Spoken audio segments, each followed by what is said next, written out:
Wizards fans, today is another treat for you, joined by an NBA Hall of Famer and a legend and the head coach of the Georgetown Hoyas, the one and only Patrick Ewing. I want to get straight to it. Looking at the backcourt that we have here in DC with Russell Westbrook, Bradley Beal, I just want your thoughts from what you're seeing from them, especially considering that you play with some greats in your time. I love both of them. Russ has been cooking. He's been doing a tremendous job of rebounding, defending, assisting. He's been doing it all. Remind me of Fat Lever back in my day. Was at one point he was leading it, not only his team but the league in rebounding. And Bradley's an outstanding scorer. He can put up big numbers at any time. So they have a great 1-2 punch. Wish I could play with them. Maybe we'd be our big three, DC's big three. But no, I think they're doing an outstanding job. Coach, Hall of Fame pro career with the Knicks. One of my favorite players growing up, watching you full circle. You get into coaching in the NBA, and you have a head coaching job of a lifetime at where your success began at your alma mater. What did it mean to get your alma mater back to the NCAA tournament with you at the coaching helm? First of all, I'm great. I'm ecstatic to be coaching. I love it, and I started out my coaching career there, right here in DC with the Wizards. Michael gave me an opportunity to be an assistant coach with the Wizards under Doug Collins and Brian James, Johnny Bach, Larry Drew.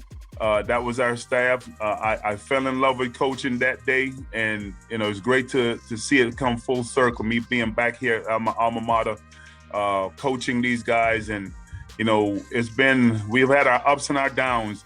And last year was the crowning achievement when everyone in the Big East had us ranked last, and we pull off the upset and was able to win the Big East tournament. Patrick, it's time to get spicy in this interview. Okay. In the 96-97 season, you had a certain player on your team that is now the head coach of the Washington Wizards. You have got to give us a Scott Brooks story. I mean, your best, if you don't mind.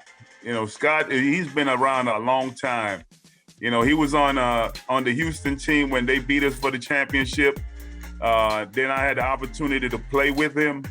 I really don't have a funny story or a story to play, but I know that he's one of the hardest working persons that I've ever played. Did he ever keep all of his per diem money? Because oh, heck yeah! Okay, see, that's where I was wanting you to go. He is cheap, so he'll keep all of his per diem, and then you have to take him out to try to finesse you to take him out to dinner. So yes, he was very cheap. All right, Coach, I want to talk about the playing games. I mean, do you think it's beneficial for the league as a whole, promoting more competition and less tanking? And how do you think it would have been received if were implemented while you were still playing? If they think that's the right thing, then I guess that's the way it is. The first, when we played the first 7 or 8 teams made it. There were no playing games. I like that format, but I'm old. So, they're just trying to do different things, I guess, to keep it spicy and keep the fan interest going. I know a lot of people don't like it, but, all I can do is wish them the best and hope that it works out. And they're trying to recoup all that money that they lost, last year and even this year. Pat, I've got one more question for you about the Wizards team, and then we can wrap this up. We've got a guy who does a lot of leaping on the squad, Daniel Gafford. We picked him up in a trade right around the deadline. Just any thoughts on guys like he that come in and really bounce well, especially matched up paired with a guy like Russell Westbrook?